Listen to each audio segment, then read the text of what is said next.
and welcome to Majority Rules. This is season 1, episode 21. I think I got the episode right this time. This is a podcast about Mizzou Athletics Majority, which is Olympic sports athletes.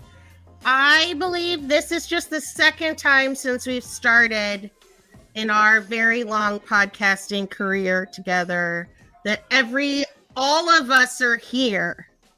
This is insane. We even have Quentin who joined the podcast later.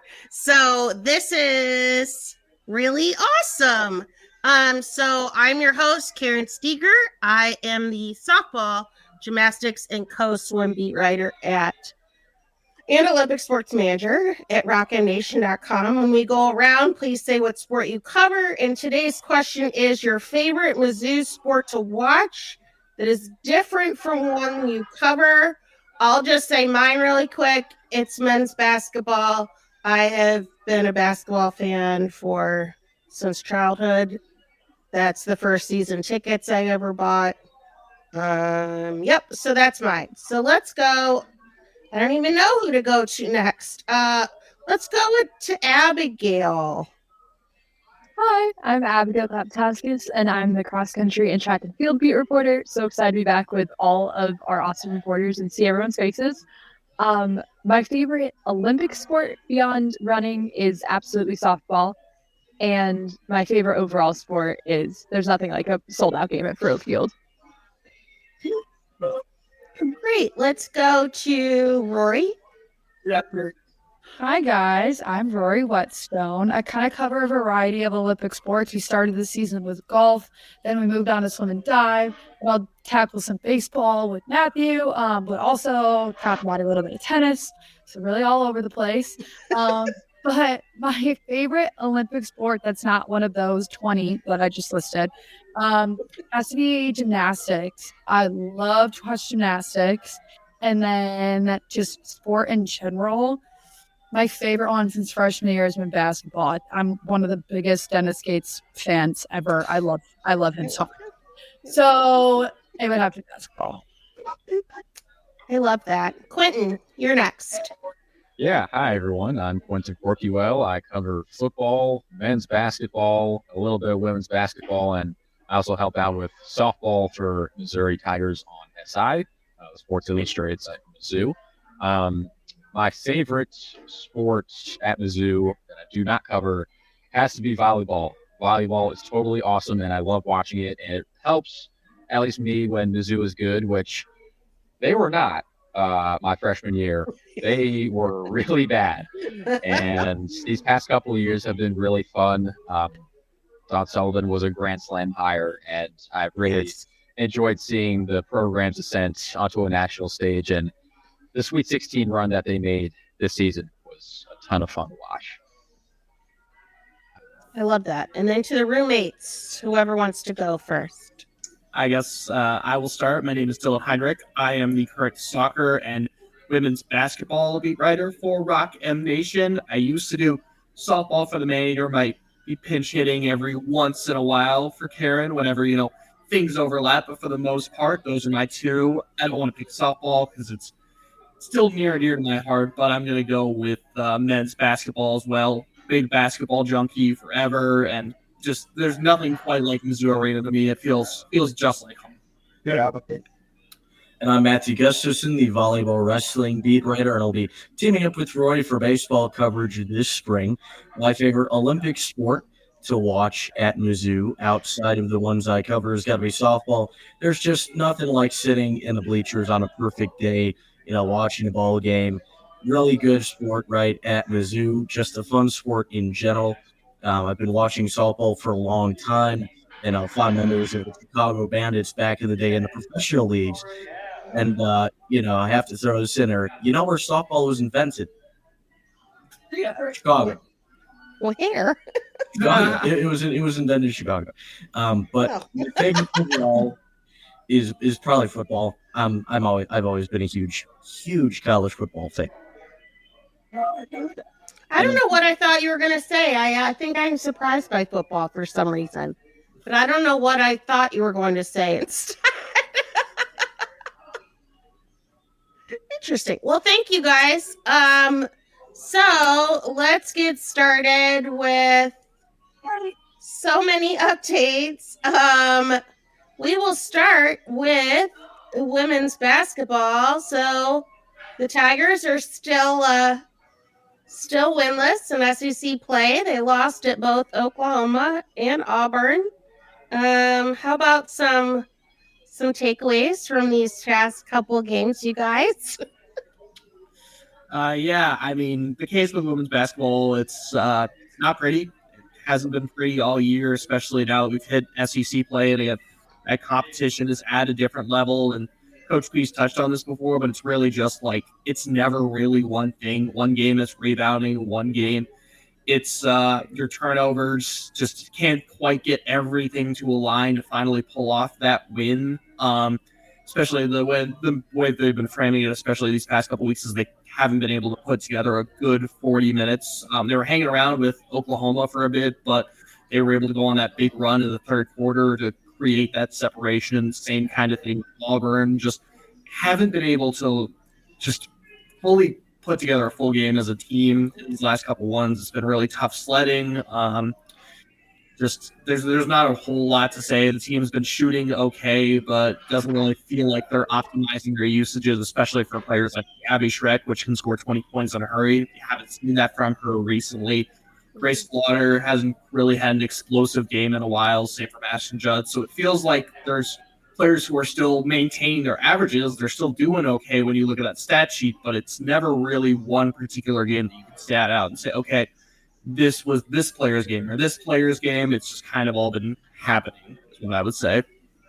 I will say, if the problem with the team isn't one particular thing throughout a season, but a bunch of different things each night, probably means that you don't have a very good team. Quentin, what are your thoughts? Yeah, I actually think that's a pretty good point that Matthew brings up. I've been a New York Knicks and a New York Giants fan for a very long time. So I'm pretty familiar with what a bad team looks like. I mean, heck, even the New York Rangers this year. Got my cool hat here. No, Rory doesn't like that. I knew that was going to happen. Called it before it happens. Anyway. And by the way, I watched the Blackhawks lose to the aforementioned bad New York Rangers 5-2. Hey, all they needed was a counter to flip to 2025, and they're back. 2 points out of the wild card. Back to Mizzou. It's the same stuff. It's the same issues over and over again. And last night at Tiger Talk, Grace Slaughter was talking to our good friend Brad Trinago. Happy late birthday, Mr. Brad Trinago, one of my favorite media people I've met here at Mizzou. Brad asked towards the end of Grace's segment on Tiger Talk, hey, what do you think needs to change? Or these next few games you want to, get out of this run? And I sat there, or I guess I stood there, I was next to Dylan, and I thought to myself, what is she supposed to say?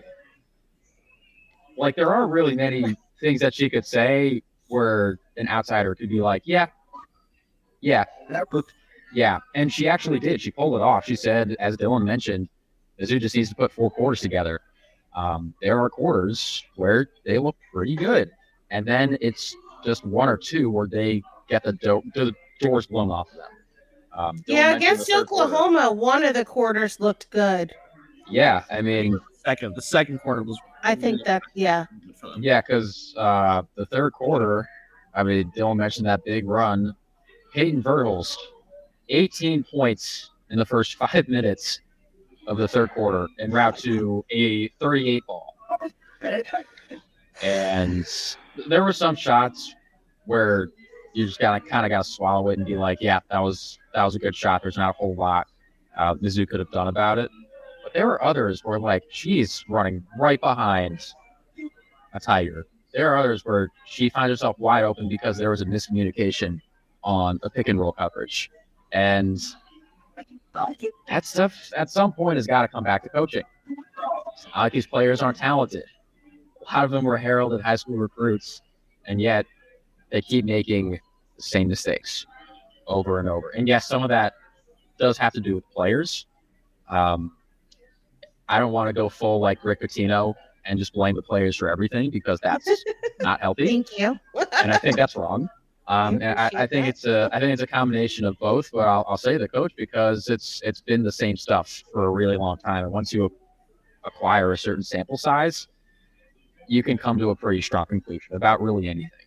I was actually talking with Dylan last night. I was like, if basketball worked like the Electoral College and you won games based off of winning the majority of quarters, which teams do you think would have the biggest difference of hypothetical wins versus actual wins? I don't know where exactly Mizzou would rank, but I feel like they would be pretty high up there. Because, like, Oklahoma, they put together 2 pretty good quarters and then 2 really bad quarters. I think of, like, the Kansas State game last year. I think they won 3 quarters. They just got dominated in one of those quarters, and that ended up deciding the game. And so I guess it's been kind of the Georgia game too. They won 3 quarters, and that 4th quarter they got the doors blown off. They had it super hard. I texted you guys. I was trying not to be all extroverted in a quiet Georgetown University library after the buzzer beater happened, because they had a 2-touchdown lead. They were playing great. They let it get away. And so now look at the rest of the schedule, because they dropped the Auburn game. Auburn I targeted as one of the better opportunities for a win. Remember last episode when I tried to say the difficult schedule ahead and I messed it up twice? Yeah, that was super cool. I've got it this time. Because I'm just going to say the rest of their schedule is pretty nuts. Home Mississippi State. Here's the real ringer. At Texas, home Tennessee, home LSU, at A&M, home Oklahoma, home Kentucky. Yikes! That is very difficult. I'm uncomfortably laughing. Yeah, that is what is it? 5 top 20 teams right there. Which is why they needed to win, like, the Georgia, the Auburn, or the Florida games. And at this point, their best opportunities are going to be at Texas A&M and at Arkansas. If they don't get either of those 2 games, we could be staring down the barrel of an over in conference play. Because with the way that Mizzou's been playing right now, I would be floored if they beat one of those top 20 ranked teams, especially because, like, I watch how they operate. They're on a different level most of the time. And look, they played Oklahoma kind of close for some of the time. They made South Carolina interesting for a little bit. They were kind of close with Alabama for a little bit, but at some point, the talent has prevailed. And it's got to continue to do that. And I guess you can throw cohesiveness in it too, because there just doesn't seem to be a whole lot of that going on in Mizzou as well. It can sometimes feel like a pickup game, which is never a good thing. And you think with how much like experience there is on the team, it would be a little bit better, but that just hasn't quite been the case. Yeah, I agree. I feel like there's a lot of talented players, especially in the one-on-one game, like Ashton Judlin, and Nia Randall, Grace Slaughter, the one-on-one, the dribble drive. That's a lot of part of their game. But once you get kind of past that, all the sets that they run feel very stagnant. And like you was saying, there's not really a lot of cohesiveness within the team, especially on the defensive end. They're still getting beat by a lot of those back cuts. Like, it's like you say, a lot of the same problems that not only when Mizzou was bad, but like when Mizzou was good. Like, you look back to those Sophie Cunningham eras, and you still say, that turnover, those fouling issues, the rebounding. So it's kind of been a problem with Coach P's teams forever, but it's real noticeable when you have a team like this that just can't compete and ever competitive like the best the SEC has ever looked. And also, like, the inconsistencies that boil down to individual players as well. Like, I look at Ashton Judd, for example. Last game, she scored 13 points in the second half, which is great. Didn't score at all in the first half. And she is one where I would like to do a deep dive on this at some point. The difference between one of her, like, one half and then the other half in terms of scoring, because she has had many games where she will both either start totally quiet and then get going, or we'll have a great first half and will not be able to carry over into that to the second half. Now, she's done it before. The Georgia game, she was great. She was effective in both halves, which is what I had been looking for a really long time. It's just unfortunate that the game didn't end up in it. I also look at Abby Schreck. I would like to see her, and this is more of a term thing because she's only a sophomore. Almost all of her field goals and field goal attempts have been threes, which is fine. Like 49 of her 68 made field goals this season have been footballers. Really? Yeah. Wow. Yeah, it's a lot. And I've got 125 out of 165 field goal attempts have been from beyond the arc. So it's been a large part of her shot diet. I would maybe like to see a little bit more. I think if we look at the men's side for a second, like Jacob Cruz, I think has a similar player profile on that he is a shooter first. But the past couple of games, I guess the past few games, if we want to throw Texas in there too, he's ventured in amongst the trees and he's created some pretty good offense on the interior. And Dennis Gates sounded very pleased with that because that makes you a more effective basketball player, especially on nights where Abby Schreck shoots 2 of 8 from 3, like she did against Oklahoma. I would love to see her be able to create some offense in another capacity besides shooting. That takes time. That's not something that can happen overnight. But I think if she's able to add that to her tool bag, that's going to make her really, really effective wherever she is in the future, whether it's with Mizzou or not, because she still has multiple leagues eligibility left. Yeah. So the Tigers are kind of off this week. They don't play again until Monday against Mississippi State, like Quentin said. How is Mississippi State? I realize I don't actually know anything about them.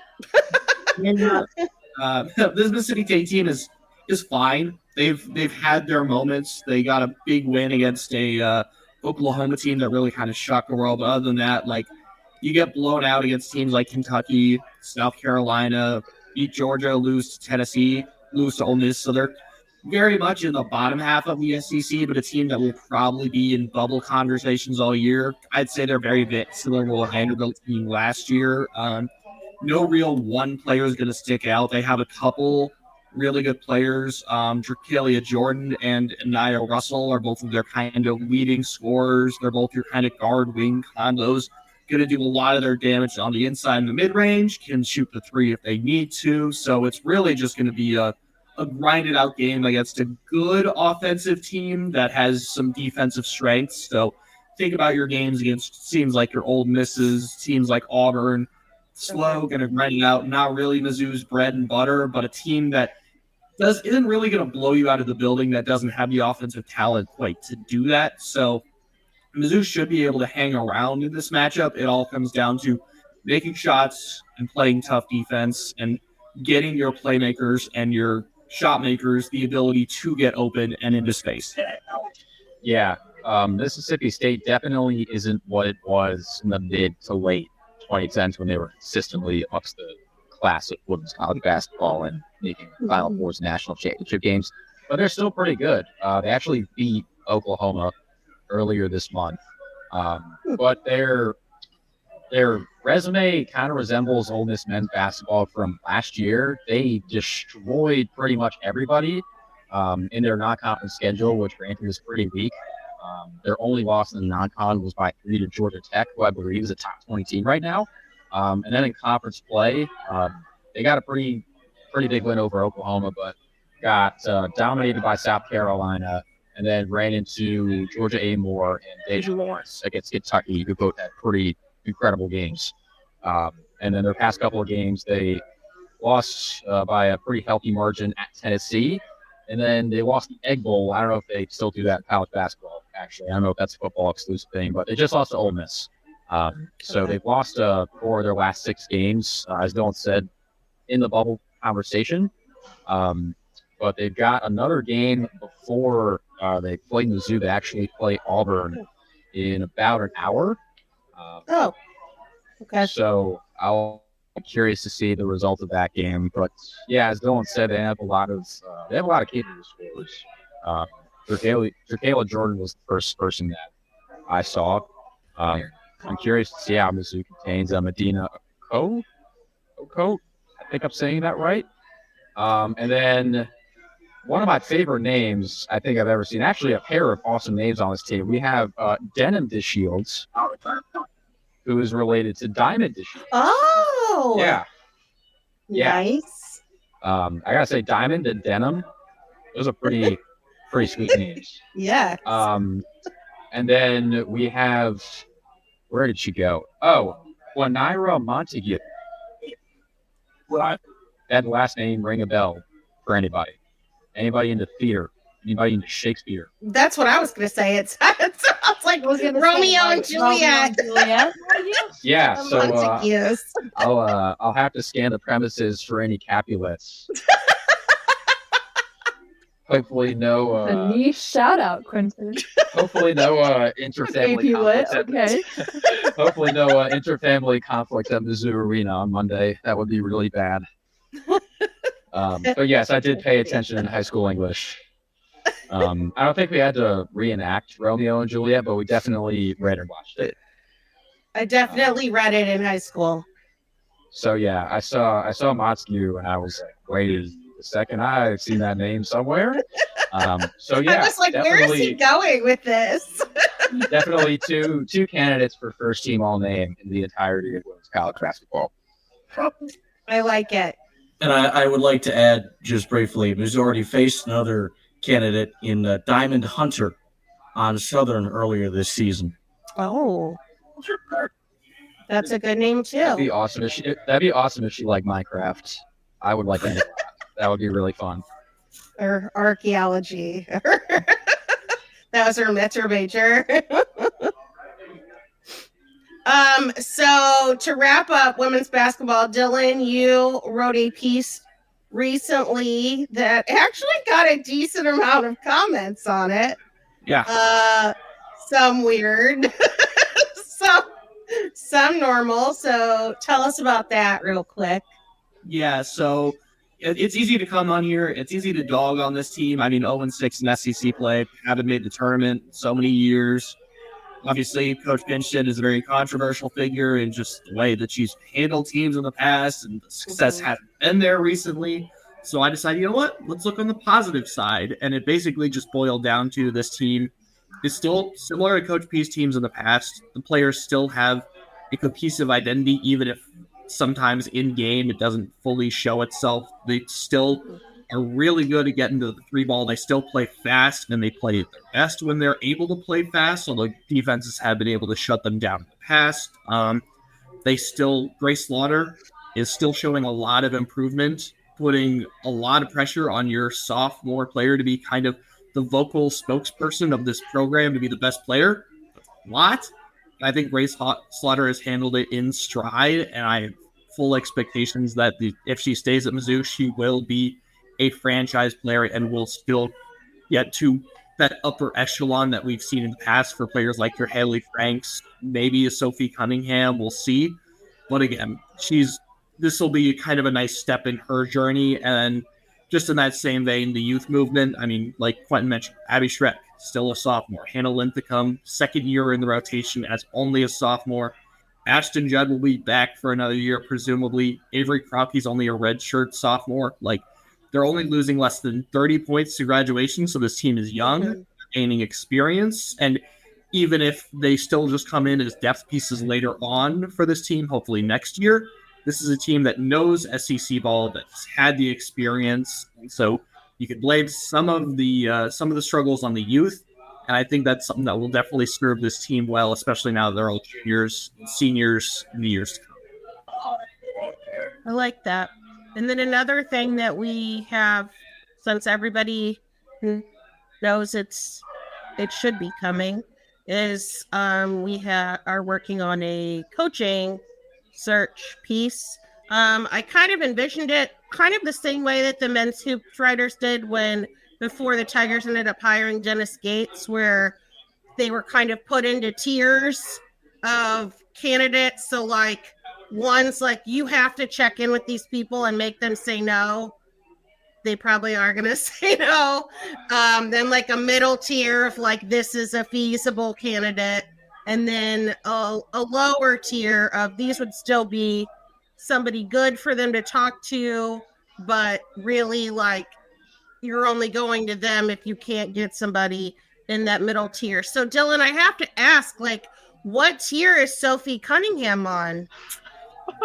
Someone put this comments and like, first of all, she is an active WNBA player. She's playing the top level of women's basketball in the world. Like, she's kind of living the dream there too. I mean, no relevant coaching experience. Like, I don't think she's ever coached. No. I think she has zero coaching experience. I mean, like, we talk a lot about it. I mean, but seriously, you cannot walk into a Power 5 job as the head coach and know everything. Like, that's just not how the world works. Like, for as much flack as Dion got as a Colorado guy, he spent some time at Jackson State and built a program there before joining, and it works. I really don't think Sophie Cunningham could do something like that. No offense to her. And she wants to be a broadcaster. And she already has successful gigs with the Suns. She would probably be very good at an in-studio bits. I think she would fit right next to someone like Candace Parker. I think that's a really fun duo that, now that I say it out loud, needs to happen. But other than that, no. We'll get into it, but I think obviously what Mizzou needs is probably someone who, as much as we give flack to Coach Pinchton, she did go the successful route. She was a nearby mid-major, successful with recruiting in the region. I think there's still plenty of candidates. Like, you look at the most recent hire, we already mentioned Dawn Sullivan. She went the exact same route, found success at a mid-major, made the jump to a Power 5 to an area that she already knows. I think there should be plenty of candidates like that in the offseason. We'll talk about specifically later. Yeah. But I think that the candidates are there. You don't have to go searching to the WNBA players division to try and find it. For young players in the prime of their career. Everything. I promise you. And speaking of, to put it another way, Kim Anderson, right? Widely viewed as maybe the most disastrous hire in recent Mizzou history. Had far more coaching experience than Sophie Cunningham does. And he had very little coaching experience. Yes, Quentin. Oh, sorry. I don't know why I just raised my hand like I'm in fucking class. That was weird. I don't know why I did that. Yeah, if I may chime in with a hometown example, Patrick Ewing. Yep. No head coaching experience before taking the Georgetown job. Now, he had been assistant with a few NBA teams, but did not have any connections with recruits, couldn't bring anyone from a staff or players over to Georgetown because he didn't have any. And it did not work out at all. He basically had to start from scratch, which is a very difficult place to start. Not a lot of people make it out. Patrick Ewing did not. And there were other reasons why his tenure at Georgetown didn't work out. They play in a pretty tough conference. Big East is very tough. But like he didn't have anywhere to start. Like you think about Dennis Gates, like he brought people over from Cleveland State, both staff members and DeMoy Hodge and Avor Majak and Ben Sternberg. And you're forgetting kind of an important never mind. This year, Jeremy Sanchez. Yep. Basically, a lot of Dennis Gates' success stemmed from the people that he already had relationships with, and Patrick Ewing did not have any of that. I look at Sophie Cunningham, great WNBA player, great broadcaster, great at still connecting with her Columbia roots. They just had the Sophie Cunningham Classic here. Like her and Lindsay are like still around. Like her mom works at Crane's Country Store. Like everybody is like still here. Like she's still very tied to Columbia. Doesn't mean you should make her the head coach of the women's basketball program. Like Dylan, if there was, pardon my French, Dylan, if there was a get the fuck out of here team with your coaches, like put Coach Cunningham there. Like I said earlier, I would be floored if Mizzou won any of their next few games against top 20 competition. Like I will go through the floor if Mizzou not only offers Sophie Cunningham the job, but Sophie Cunningham gives up a WNBA career and a probably pretty good job in broadcasting to coach Mizzou women's basketball. Like, could you imagine? Like, let's say Dennis Gates gets fired tomorrow.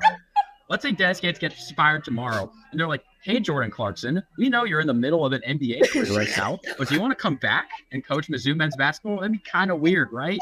So I think for all the reasons we just said, I think it would be a really bad idea to ask Sophie Cunningham to captain the ship that is Mizzou women's basketball. I think that is very silly, and I'm glad we are all in agreement of that statement.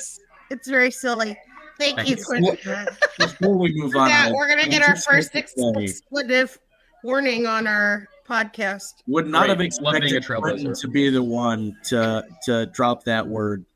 I love The it. first to drop that word on Majority Rules. I think Hey. on a Twitter clip from On majority rules, at least. It's definitely not the first time that word has been dropped on a rocket. Hey, Nate Edwards does podcasts on here. This is definitely not the first time and that shit that has been dropped on a Rockin' podcast. I can I like say that for it. sure. I like it. All right. Well, that wraps up that women's basketball talk. Let's move on to track and field. Abigail, Tigers competed this weekend in the Show Me Showdown at Hearnes Fieldhouse. How'd it go? It went really, really well. If you want a bit of bright sunshine after that women's basketball review, let me tell you about the track and field program. First of all, they've got so many brand new recruits and young freshmen who are already setting program records. Women's high jumper Christy Perez-Snyman, she tied the women's all-time program record in the high jump, clearing 1.83 meters, a mark unmatched by Tiger since 2018. I researched her a little bit more. She's a graduate transfer from Jacksonville. She holds the all-time ASUN indoor and outdoor women's high jump record, not only school, but an entire conference. So yeah, only one of her first meets at Mizzou and already at the literal best in program history. Once again, Alicia Burnett rewrote the indoor record books. She now holds the fastest time in Missouri history in the 60 and 200 meter dash. I had a really excellent conversation with her brand new coach, Jordon Andreassen, and she gave me a lot of insight into who Lisi is as both a competitor and just a person. So obviously, Lisi underwent a coaching transition from Natasha Brown to Coach J, as they call her, this off season. And to have a coaching transition when you're already at your most elite is kind of challenging, especially for these individual athletes.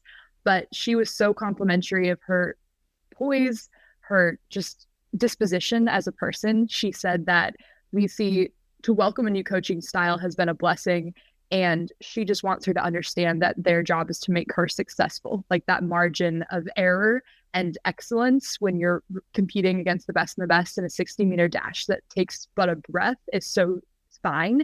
And she said that Lisi has really bought into where they're going from here. She also said that she's, quote, a warrior and one of the hardest working athletes we have in the entire program. And they have the best athletes in program history currently competing at the Hearnes Center Fieldhouse. So that is an incredible compliment. And I'm really excited to learn her story a little bit more. In the short sprints era, we have Robert Hearnes and Steven Marks. They both have set back-to-back personal bests, season bests, same thing. In their last two meets, Hearnes took gold in both the 60 and the 200-meter dash. The 200-meter dash, 400, 4x4, shuttle hurdle relay, and some of those mid-distance are event areas in which Mizzou has not competed really very well or at all in invitationals in prior seasons. They've kind of just been short-staffed, as I would say. So it's exciting to see him have early success in the 200 meter. That's especially when you go to compete at SECs where you start to get some points back if you want to be competitive as a team rather than just individually. And Coach Jay said both look fantastic and that those personal bests we're already seeing are only the beginning and to expect for both of them to shave off a lot more time. So incredibly excited. I get to watch them compete in person for the first time now that I'm back. And on a personal note, one of my closest friends from high will be competing for Wash U. So I'm really, really excited. Full circle. Maybe I'll even interview her. And yeah, should be really cool. That's exciting. And we'll have one of our photographers is going to be there. So we'll actually have photos of track. Oh my gosh. We won't have to try to find him from somewhere else. Athletes after they compete. Like, this is really cool, guys. I'm incredibly excited. My stories get to be beyond just the record books and the splits. I get to put some faces to some names that I have been reporting on for a while now. So yeah, I'm really, really excited. Can you tell? Yeah, I'm really excited for you. I think that I'm going to try to go. It just, yeah. We don't get many chances to watch track at Mizzou with the outdoor track being not usable. And now they have this nice new indoor area, and it should be fun. Yeah, I'm not sure who's competing yet. The heat sheets haven't been released, but one of the interesting things in my interview with Coach Jay was she's saying one of the advantages of Missouri getting to host is that they get to control the competition that they invite, which is really valuable for some of their younger competitors. She said, we want to set them up for success. You don't want to put them out for failure in their first, this is the first time they're competing against collegiate level talent ever, which is faster, stronger, jumps higher than anyone that you've ever competed against. And to invite a lot of these local, more regional opponents really gives you the opportunity to feel fast, and confidence and mental mindsets are so important in this sport. So I had never even considered that, but that makes a lot of sense. Just as any other team would establish a non-conference schedule that makes their players look good, you want your freshmen and your new recruits to look good and feel good and compete well. Yeah. And so if you haven't checked it out yet, you should really listen to or watch Abigail's split seconds interview with Coach Jay. That is on our Rock and Radio YouTube feed. The last I looked, it had a good amount of views, so I hope that people are going to go check that out because it's really fun. And I'm glad that you were able to connect with her and get her on the show. Yeah, I'm really excited. I have some more connections coming up, and it's just cool to work with a program that every program wants to be covered, but then to put that in action and make themselves available to journalists. And I really, really appreciate Coach Jay's patience. The multis events are not something I'm incredibly familiar with. The heptathlon and decathlon is a word that I don't say very well either. So it was fun to have her explain that, and just thinking about training through 7 and 10 disciplines, like how does that look from week to week, and how do you just convince someone to throw this big weighted shot put thing and then also do a triple jump and then also run incredibly fast? Like, what does that look like? And that was cool, getting inside her brain a little bit and nerding out about sprints and stuff. So yeah, I love that. Thank you, Abigail. And then next we will go to swim and dive with Rory. And then she's also going to talk about tennis after that. I get to yap for quite a bit, so bear with me here. Mizzou faced off against McKendree and Missouri State at home this past weekend. I was not in attendance. I was still driving down from Illinois. Karen, thankfully, was there on Saturday, but we're going to talk about Friday really quick because this meet was weird.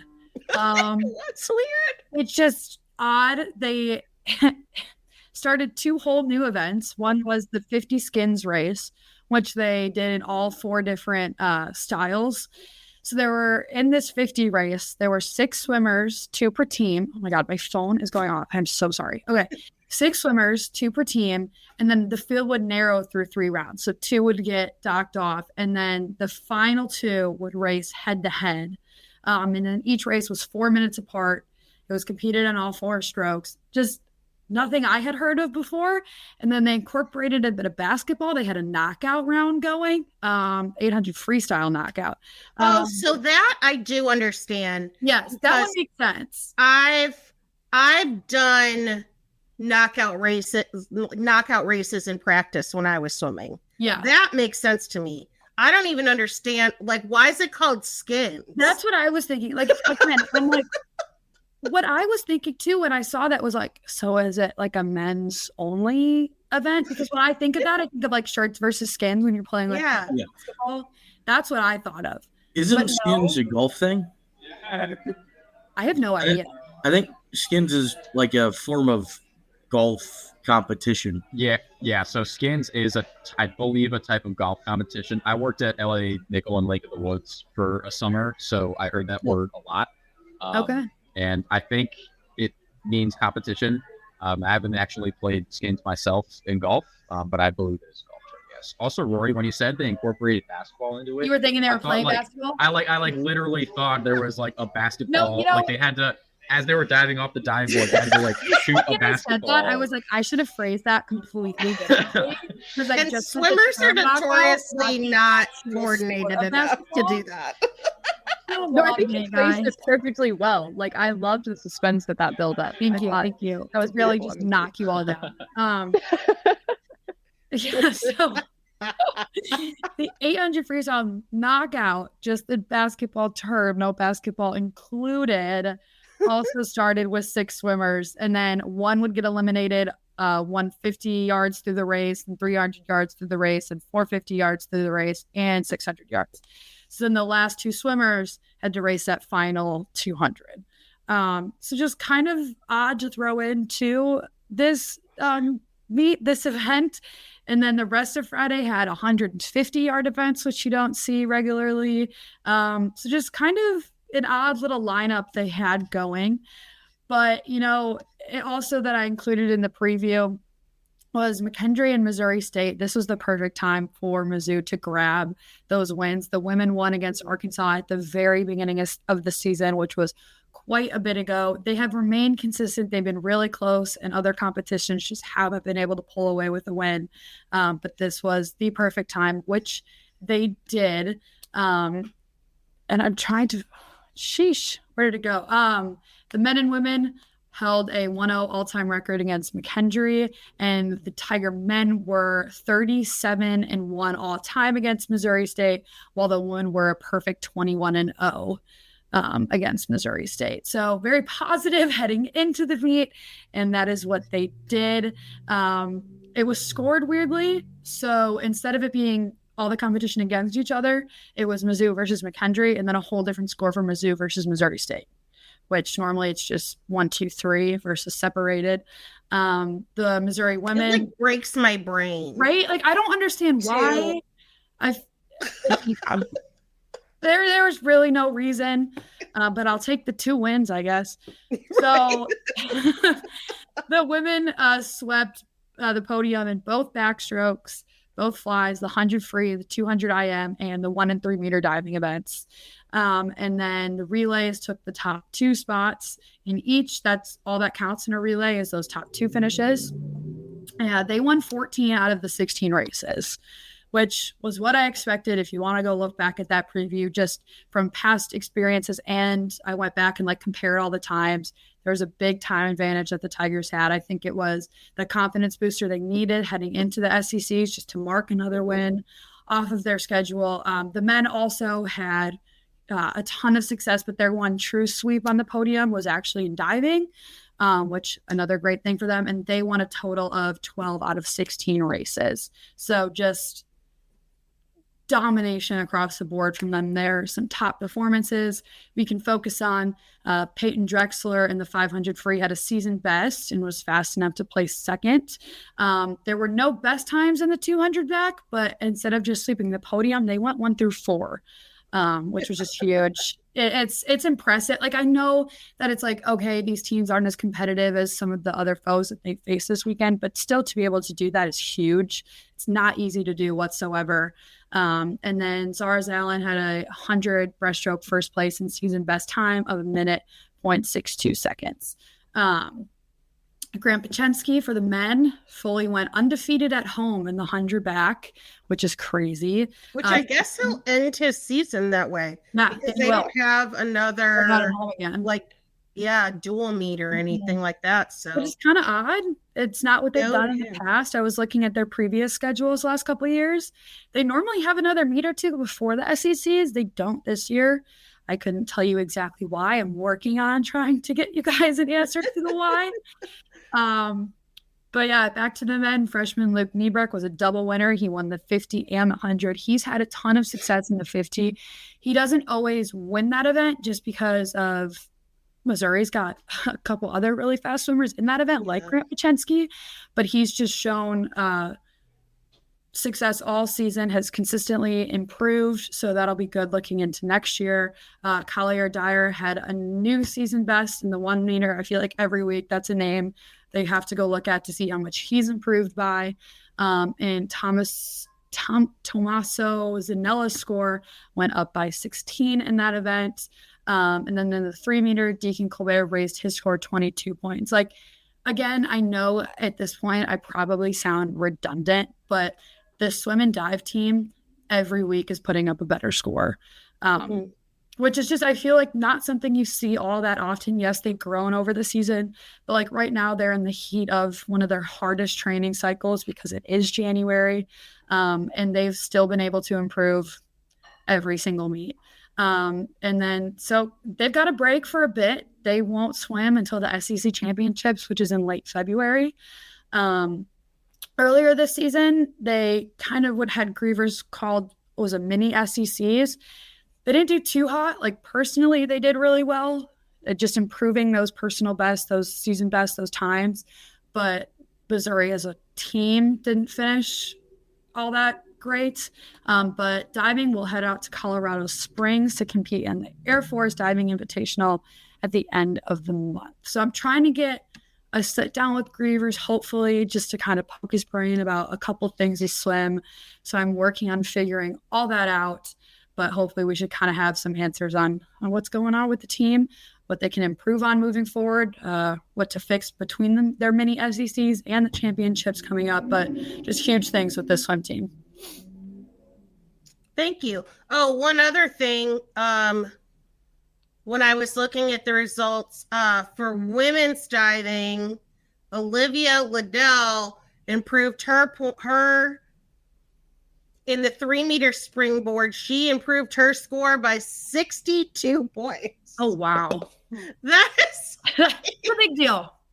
That is absolutely insane. You don't hear that a lot. I was like, is that right? No, it's that. Error, maybe. Yeah. So now we'll go on to tennis. Some more tennis.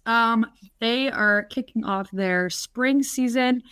At the beginning of the month, they were in Miami, which has nicer weather than we do. I wish I could be in Miami. They were at the FIU Invitational, where they totaled 10 wins through 3 days of competition. That was against FIU, Florida Atlantic, DePaul, and Houston. They picked up a pair of wins in doubles play and then walked away with a ton more wins individually. And then this past weekend, they were home in a doubleheader where they won against NIU and South Dakota. So that's another 2 wins to mark on their schedule. Against South Dakota, they started the day 1-0 with a doubles win, and then at another doubles win. Freshman Zoe Lazar is a huge name. I see reading about this team. She lost her singles match against South Dakota, but is on a doubles pair with, and I'm so sorry if I butcher this name, Layla Bashir. I think that's right. Yeah, so they've had success throughout the Invitational and these last 2 days. Match 2 was against Northern Illinois, where again they saw some success there. They will be home again on February 1st against SLU.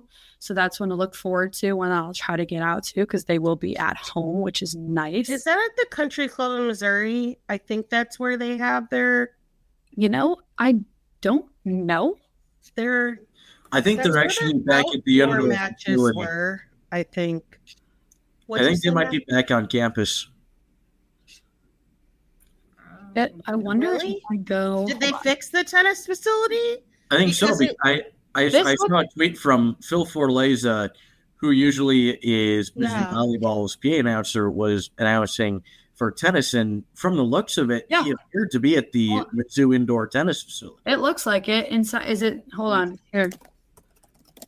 I realized, I guess I didn't know. They're back at the complex. It says they're playing at the Green Tennis Center, which is their home tennis center. So they apparently it's not structurally unsafe anymore. Right. It was structurally unsafe. Happens. But yeah, that's what we've got for tennis. There was a quote though that Karen sent me that I think is a good one to put in.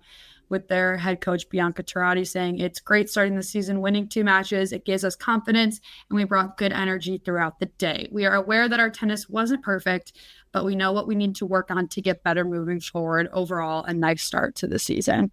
So great things from Coach to hear moving forward, and we'll see if they can continue that success in a week and a half, just over a week, against SLU. Nice. Thank you. Of course. And then now I will go. I've got some gymnastics updates. Yay! So the team wrapped up a meet with number 1 Oklahoma on Friday. I would say that they did well on 2.5 apparatuses. I'm not willing to give them 3 full apparatuses. As bars, I don't feel like wasn't that great. They did get their highest score of the season, 196.75, which puts them 11th nationally. Jocelyn Moore earned a 9975 on her vault. The cool thing about that is that score, she is the only person in the country who has scored that high. So she's not technically first when you average the scores together, but in terms of like the highest possible score you could get in the NCAA, she is the owner of that score. So that's pretty awesome. And then of course, there was Helen who was the recipient of the NCAA's first 10 of the year on beam. Another 10 was awarded on Sunday to Jordan Childs, Olympian. But Helen was first.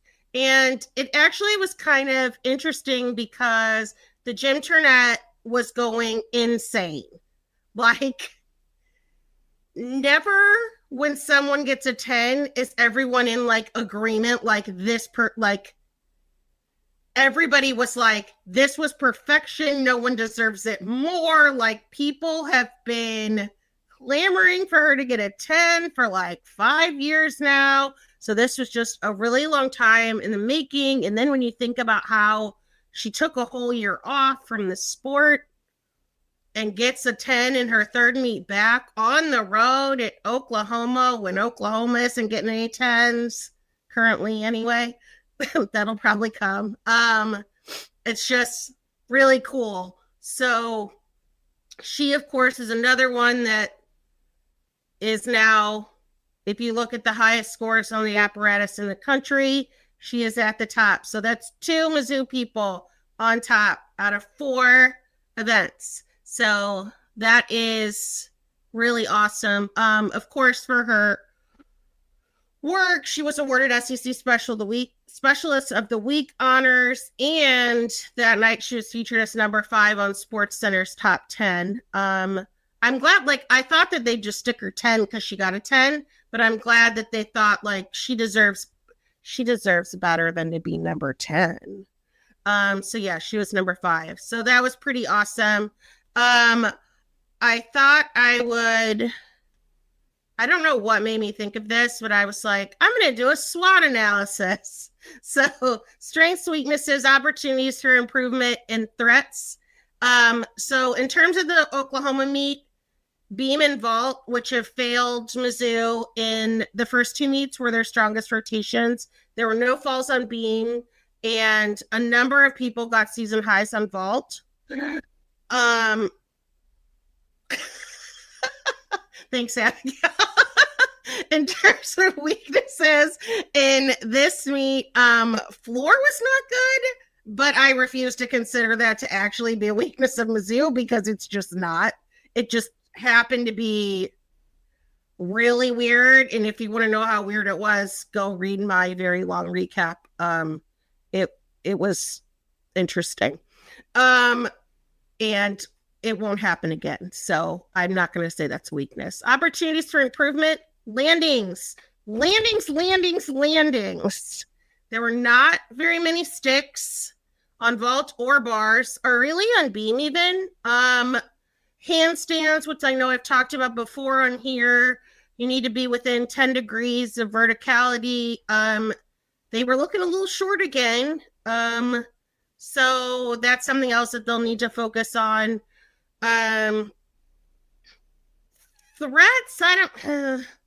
this was kind of a hard one for me. It's early. It's still early in the season. We're only in week 4. But the Tigers haven't really put together a solid meet yet with 4 strong rotations. In week 1, bars was awesome. In week 2, floor was awesome. In week 3, it was beam and vault.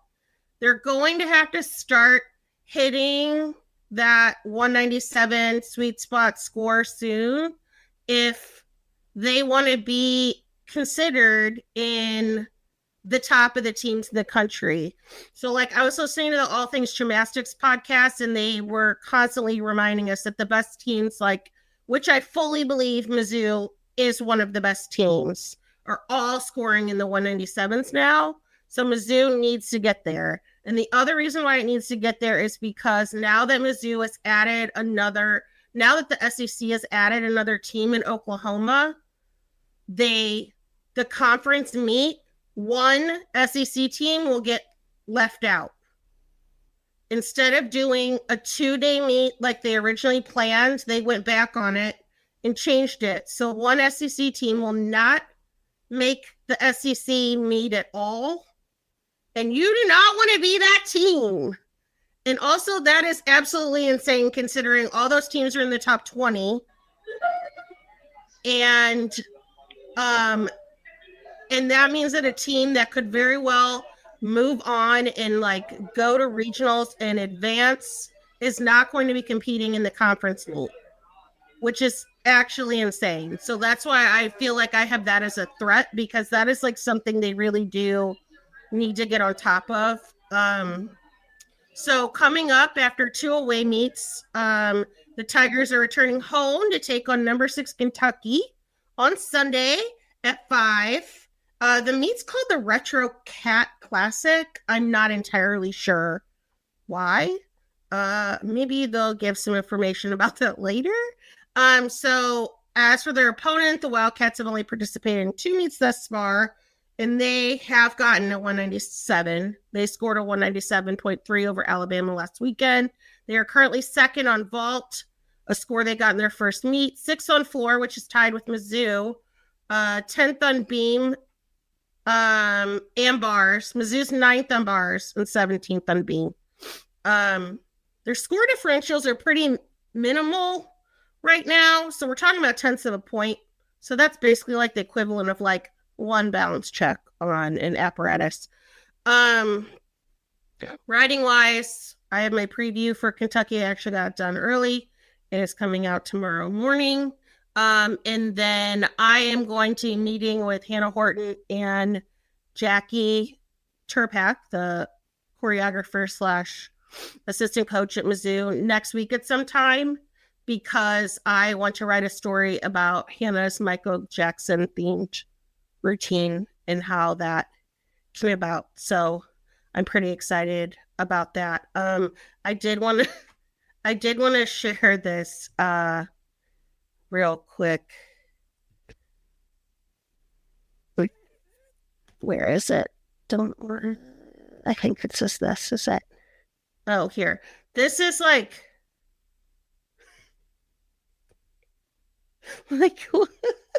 This Sunday, 5 p.m. at Hearnes. Either. This Sunday, 5 p.m. at Hearnes. Either. That's what I mean when I say in bed down shape. That Quentin, that's basically what you did on the podcast Right. 2 weeks ago, right? Like that. I thought I saw you do that. If I even attempted to do that, I would require an immediate hospital visit. That's why I reacted the way I did when I saw it before we started recording. I was like, what the hell? I would have had to have pulled a Brady Cook on Homecoming, go to the hospital, get checked out, came back to the Need the podcast. juice. I love gymnastics because other sports you get people who are like, oh, I could do that, or like I could be on the starting 5 or whatever. And then gymnastics, it's just the great neutralizer of like I couldn't attempt any Like bit of there's any no of it. way No, in this I'm earth. terrified. People's bodies don't bend that way unless you're I Helen love it. Who. I love that they exist in this like other sphere of It ability. looked like that it no was one like out else of a has. horror movie. Fantastic. Like, your body's not supposed to bend like that, Helen. So yeah, that's all I have for gymnastics. And then we will wrap up with in-season sports with wrestling and Matthew. Tiger Style 2 meets. Yep. Mizzou now 4-7 on the season. They're 3-1 actually in the Big 12. So they've had quite a successful conference year so far, going back to they won their home opener against Northern Colorado, and then they won both of those meets. Arizona, obviously, now in the Big 12. So that's how you get to 3 right there. Starting off, win over Utah Valley. It was close. It was 18-16. Mizzou won the first 5 matches of this contest to lead 15-0. The highlight, Jake Krabs standing in for Cade Moore at 133 pounds. First ever dual meet start as a Tiger. He gets the 9-2 decision over Case Smarter, who despite not being one of the top wrestlers in his class at 133, has been a multi-year starter for Utah Valley. Krabs really impressed with his offense. He had some lightning fast low single leg shots, which helped with the scoring there. All around impressive victory for the true freshman. It's really clear that he has quite a lot of potential. I'll highlight one of the losses, 165. Joel Milan losing a very narrow 3-0 decision to 4th-ranked Terrell Barraclaw. I highlight that because I'm going to bring up Milan later on. And Mizzou, the lead just starts to slip further and further until they lose the lead at 197 pounds. 9-5 decision, Cale Benny over Jesse Cassat. And so it all comes down to 285 and Jarrett Stoner. The backup for Seth Nitzel, and he comes through in the clutch with a 5-1 decision to give Mizzou its first win since late December.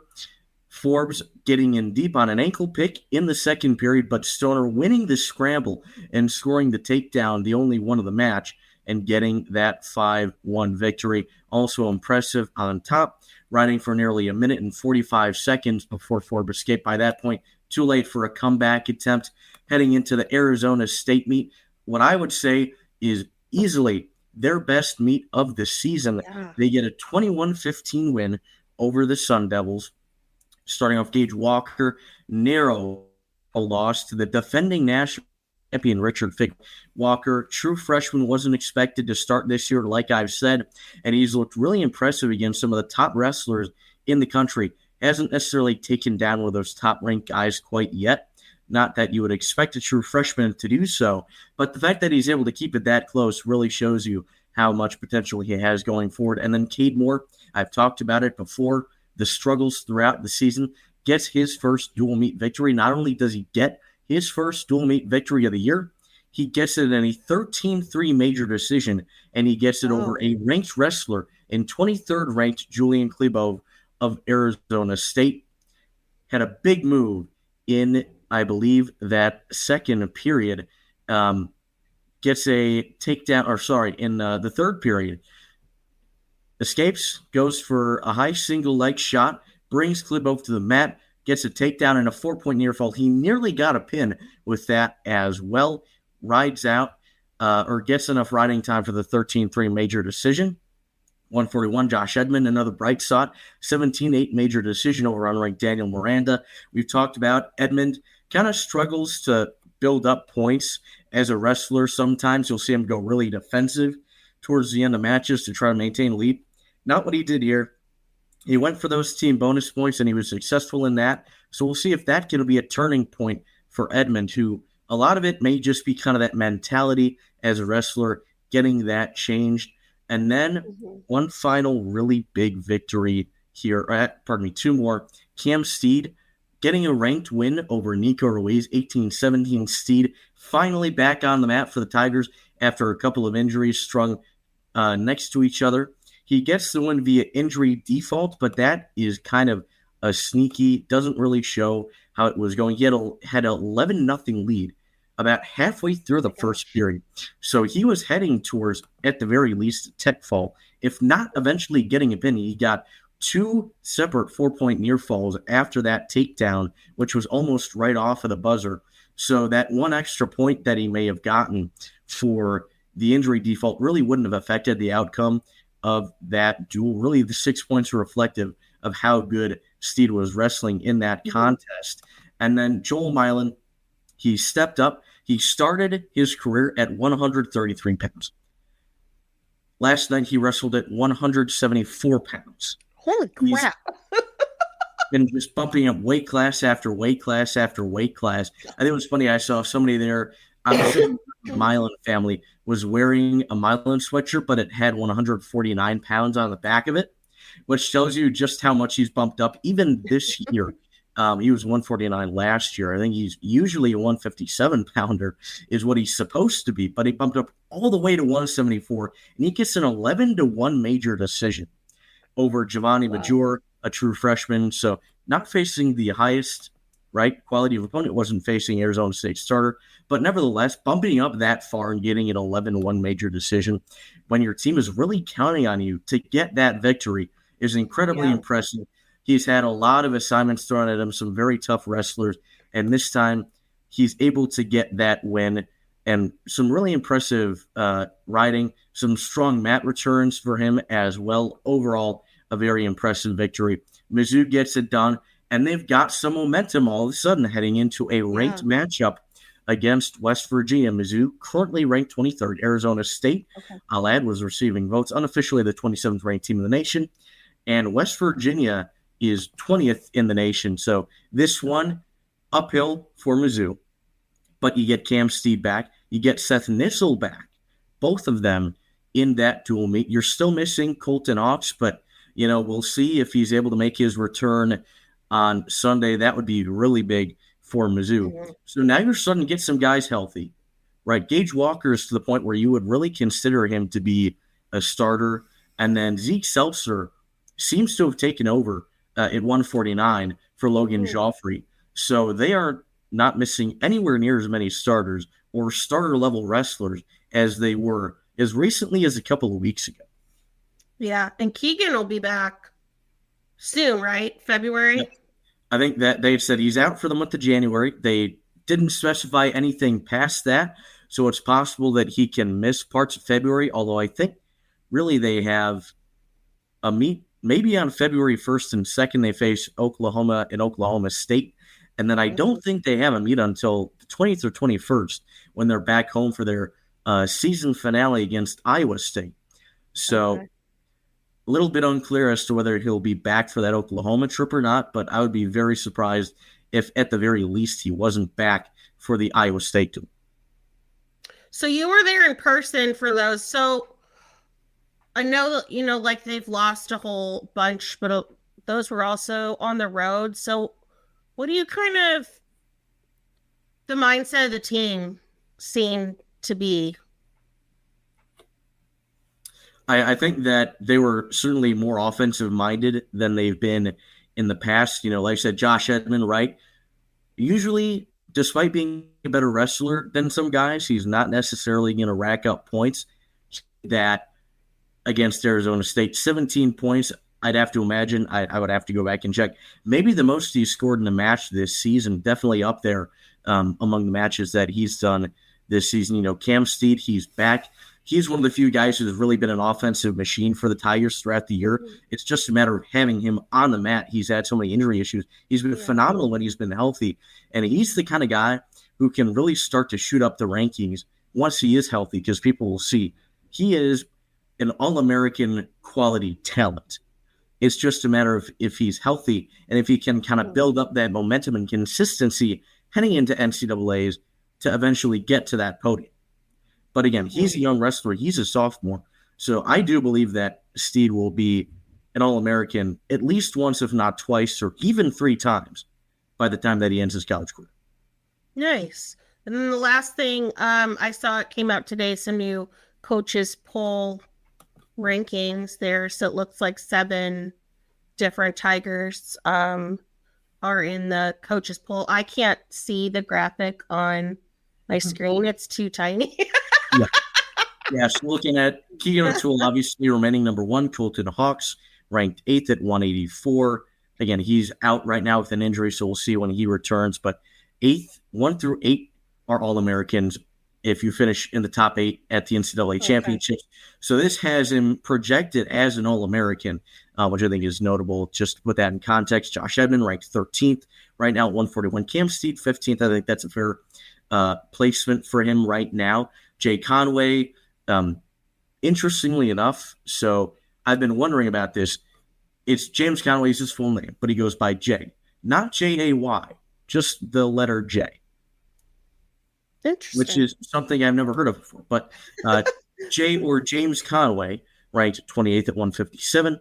Jared Stoner, 29th, currently at heavyweight. He will exit the rankings, I would expect, as Seth Nitzel, who's ranked 24th on Intermat, different site, returns as the starter, and then Gage Walker kind of hanging back towards the back end of those rankings in the coaches poll as well at 31st.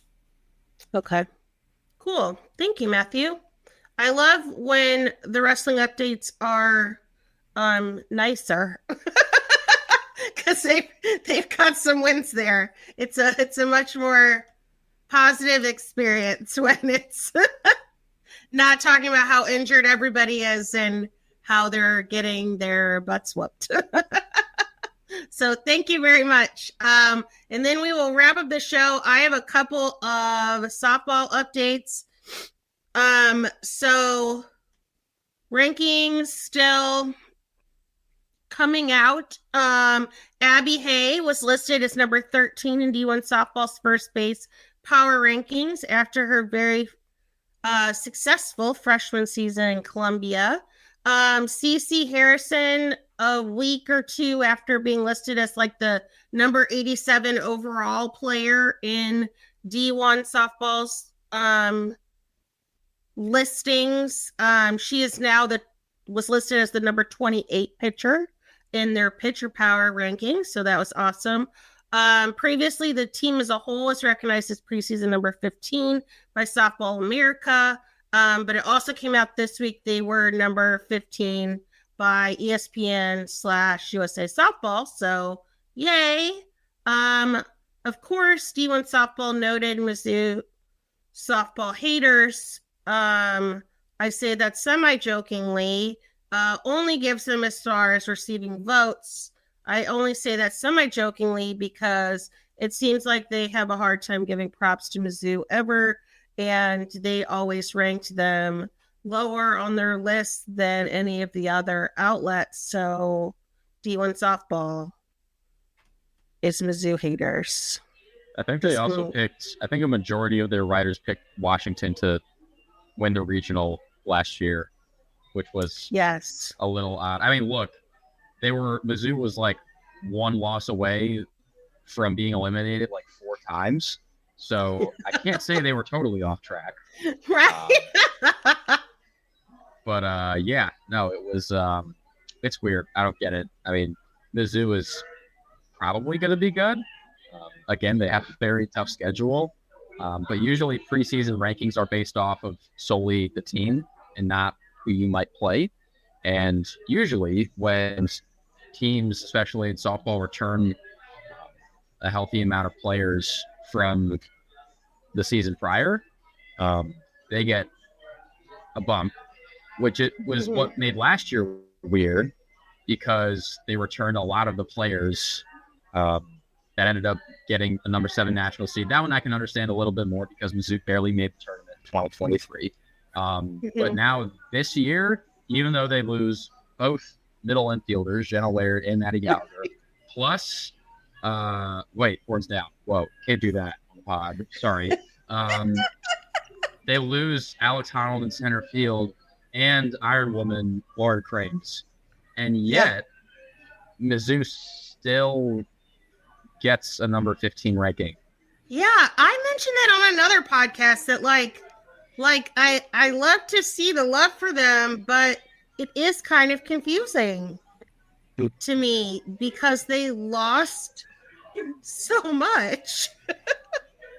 I think another part of that is also like you consider more than just the team. Obviously, you have very talented players like Abby Hay, Sierra Harrison, Julia Crenshaw, Kaylee Langer. Like those are the ones that are going to stick out to you immediately. But it's also the program you build. Like we've seen so far that what Coach LA has been able to do, hosting that super regional, hosting multiple supers in the past, has really been on the cusp of that World Series one. Like she's built enough goodwill within this program that they feel like they're warranted to be a top 25, definitely a top 15 team. So even though on paper, okay, you lose all these pieces, you're bringing in some really good recruits, you're bringing in some really good transfers, you have a lot of good returning talent. Like there's no reason outside of that bonkers schedule that we've been talking about that Mizzou shouldn't be a top 15, top 20 team in the nation by year's end when we hit May. They have some name recognition now that they've finally started to give them the Clemson treatment. I say that because Clemson pissed me off so much last year because they just lose continually, yet still be ranked so high. I think, and it was like, what are they doing? I think Duke probably felt the opposite. I mean, they haven't had a softball program for very long. They were, like, by a lot of metrics, a top, 17, and they got the 10 seed. And sure enough, they beat Mizzou barely, but they did it. And speaking of Duke, it was announced today that the rematch is going to be on MLB Network, which is super cool. And there are a couple other schedule updates too. So that was a big one. That's really cool. So the NFCA Leadoff Classic will be televised. Well, it's not televised. It's on this Game Changer app, which is a free app that you can download and watch the games on. And it actually it's a pretty nice interface. That was how I watched the games last year. But they did announce a couple of schedule changes. So Penn State, who was on 2 of the 3 major polls as being in the top 25, they are no longer going to play Mizzou. And now Mizzou's going to play Iowa. I did not have time to look up anything about Iowa. But yeah, so now they're playing Iowa instead. And then a couple of other changes. Missouri State was going to be an away game in Springfield, but they're doing renovations. So now that one is going to be a home game later in the season, midweek game. And then the Illinois game, which is normally a doubleheader, is now just going to be a single game. So just one game for there. Illinois, who Mizzou murdered in fall ball. Just completely knocked it out of the park against them. I think they also really annihilated Missouri State while we're on it. So I was kind of looking forward to Kara Daly hitting a crane with the home run. That would be really cool. maybe denting some construction equipment. Yeah, like how they did at football when the Mizzou played Vanderbilt last year. Harrison Mevis's extra points would just doink off of a metal beam. It was really fun. Yeah. So that's all for me. And then I forgot, we actually have a volleyball update from Matthew because some cool news was announced today. Yep. But first, speaking of construction, maybe, that fro magic with the new Block M in center field, maybe that transfers over to Mizzou softball stadium, and maybe that's why they're ranked so high, is because they're counting in that transfer of magic over to the stadium. But that's just my slightly sillier take on it. No, that's completely reasonable. It's completely reasonable. Who knows? We'll see. I mean, they get both Texas and Oklahoma at home, so it's going to be put to the test in the very first season.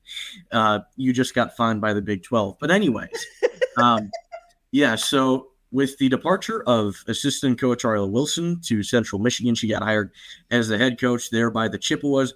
There was a vacated role, which is really not that surprising, being filled by Jenna Gabriel, who was the technical coordinator for Mizzou the past couple of seasons. had a successful playing career at Texas, and then her final season, she transferred to UNLV. I think she was actually going to be a grad assistant there, and then actually decided to use her final season of eligibility with the Rebels. So played for Dawn Sullivan, and then immediately after that, transferred over to be technical coordinator. So not a shock. Former professional player as well. She's played in Puerto Rico and then played for the San Diego Mojo in the PVF in their inaugural season. So professional player, successful collegiate career, young aspiring coach, and the big first step for her being promoted from technical coordinator to assistant coach. And then we have two more professional signings to talk about with Mizzou volleyball. First off, libero defensive specialist Carolise Perez-Catala has signed with Las Changas de Naranjito in her native Puerto Rico. It's actually her hometown team. Nice pronunciation. Thank you. I pride myself on pronunciations. So her hometown team, pretty cool. She gets to play for her hometown team to start her professional career. And outside of the newly established U.S. professional leagues, Puerto Rico easily the best professional league in North America. So it's a pretty high level of competition. For example, she's going to be teammates with Emma Grome of Kentucky, their All-American setter, who was a thorn on Mizzou's side for the past several years. So that kind of tells you the level of professionals that they're getting over there. And then Colleen Finney signing in Greece with AO Lamias 2013 in Greece's A1 Ethniki Women's Volleyball League, the country's highest level. And so that's now three seniors who have signed for Mizzou among their senior class. Jordan Andreassen not yet signed, but when talked to her after the Kentucky match, sounded like she may take this season off and then head into the professional ranks next year. Interesting. Well, that's cool. I love to see some well-deserving players get a chance at the next level. So that is awesome. And I'm really excited for, I guess, Coach Gabriel. Yay. All right. So we've reached the end, guys. Please head to Rock M Nation. Support the work of so many student journalists and some really amazing other writers as well. We're still churning out the content. I'm trying to do a separate weekly piece that just shares the Olympic sports stuff, since the most things people seem to care about, I guess, is football and men's basketball. I'm trying to make sure we get some eyes on stuff of our awesome team. Also make sure that you subscribe to the Rock M Radio podcast feed. Leave us some 5-star reviews. Join our subscription service, RockM.Plus, which is only $5 a month. And then follow us on the social medias. I am still on Twitter at Karen Steger. Matthew is at M_Gustafson27. Dylan is at Dylan R. Now I'm golf isn't part of the handle, just to clarify. I might have to change it though. Seems to be a reoccurring thing. What? What's up? What? What's up? What did you just say? What did I say? What did Matthew say? I said, just for clarification, the cough isn't part of the Twitter handle. Oh. Not yet. Dylan, cough R. I can change it. What is happening? Quentin is at Quentin Corpuel. Rory is at Rory Whetstone 7. And Abigail is at Abigail_clap with a K. Thank you for joining us. Longest episode yet, but the whole team's here. It was fun. We had a great time. No gymnastics from Quentin, but a swear word. But also, but a swear word instead. Something new every week. And it would be weird if you started breaking out the gymnastics while in the dining hall. So I'm sure people appreciate you. Probably not the weirdest thing to happen in the dining hall. Mizzou. I think that would be at the lower end of weird things that happen on this 100%. campus. I did originally think I was going to show Helen's routine and then try to get Quentin to like copy like Helen's scale or something like I would that. love to see that. I Like think not a back bend, nothing crazy, just How like do we a get Quentin scale in the gym? or something Yeah. like that. How do That we would've get been I more- really think you could do over that. Quentin, like in the gym? Yeah. Okay, I'll go to the rec. Next. I'll go to the Next rec. time but at the I rec. gotta say, I think even if I try, there would be more injured than my bones and joints, my pride, my ego, probably a little bit of self-confidence. Yeah, I probably not, but maybe we'll see. So your assignment is just watch her routine and see if you can figure out any part that you can replicate. Okay, so are you also telling me I should watch the moon landing and see if I can get up to space myself? Leave a comment down below and tell us how much you want Quentin to do this with you.